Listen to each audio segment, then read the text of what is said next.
What's up guys, BARRYGAMING here, back with some more Raid Shadow Legends, and today we're going to be talking about some of the events that have been going on. They basically give you chances to get 5 fragments at a time for the hero Ishiyama the Immovable. So this is definitely a character, and as you guys can see right here, there's a bunch of different events going on that you can collect these fragments. Now you're gonna need quite a few of them, because as always, if you take a look over here at the fragment summon, he is where, hold on, I think he's down the bottom here somewhere.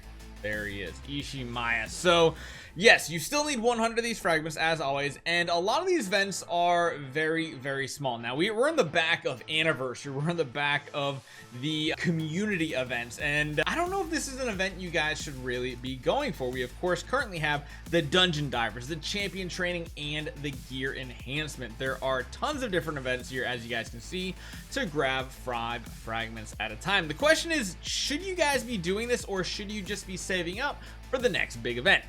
Quick TLDW, didn't watch enough of this. You should most likely be skipping this, but I want to talk about this champion just in case you guys have been kind of just considering building him. He is, of course, in the Shadowkin, and he is a legendary HP character. Now, as far as design goes, he looks absolutely amazing. That's one thing Raid does perfect almost every time they create a character. Very thematic. Hold up, click the link down in the description right now to get your free annex, as well as 1 epic hero as you level up. All you have to do is log out of your Plarium Play on PC and uninstall. Click the link down in the description and register with a brand new email. Launch Raid, complete the tutorial, and go to your inbox to claim your first champion. Here we go, you'll find Annex right here, as well as Mausoleum Mage as soon as you hit level 15. This is an amazing account start in Raid, so make sure you guys click the link and follow the steps.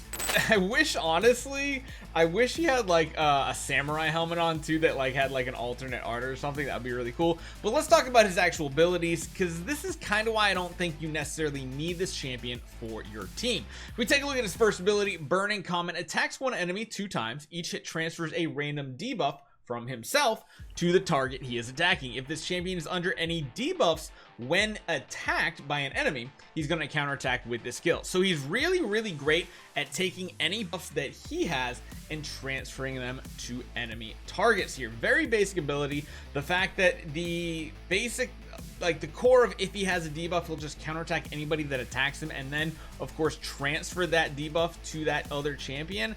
That's pretty good. Now, it is an HP based damage skill. It's not going to be the craziest damage ever, but it's a very unique ability in the game to transfer these debuffs. Next up, we have Calculating Volley. Attacks all enemies, has a 75% chance of placing a fear debuff and a 25% decreased crit damage debuff, while also a 30% decreased crit rate debuff on all enemies for 2 turns. These debuffs cannot be resisted by enemies who are already under 2 or more debuffs. So again, this kind of has some cool synergy with Burning Comment. It does really require the enemies that you're going up against to be able to place quite a few debuffs. If they cannot place those debuffs, you're not really going to be getting much out of this character here. The fear effect is kind of cool as well. The synergy and the fact that if the enemy already has 2 of them, they just simply can't resist those buffs. That's kind of a cool thing as well. I like it, and it's placing essentially 3 different debuffs on the enemy. We also have Finish Them, level 1. Attacks one enemy, will ignore 25% of the target's defense, will ignore 50%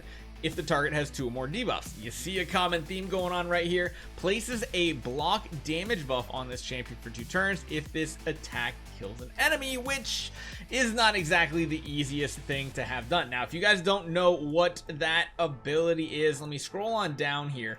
Over on the left hand side, we have block damage right here. Makes the champion immune to all forms of damage. Its duration cannot be increased, but the fact that it's lasting for 2 turns is pretty big, because especially if the enemy team is boosting turn meter, maybe even lowering your turn meter, this could be an excessive amount of time that this champion can stay alive. He does also have a passive ability called the Immovable, hence the name Ishiyama the Immovable. Whenever an enemy resists a debuff attempt from this champion, the next debuff placed on it cannot be resisted. So even if that does happen, where the debuff does not get placed, it will.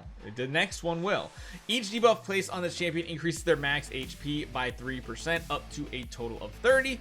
I mean, kind of important, because if you take a look at all his abilities, they are all damage based on HP. Now, furthermore, there is a pretty good aura on this champion that isn't anything super unique, but still very, very good. Increases ally HP in all battles by 28%. That's every single game mode, and that's pretty simple.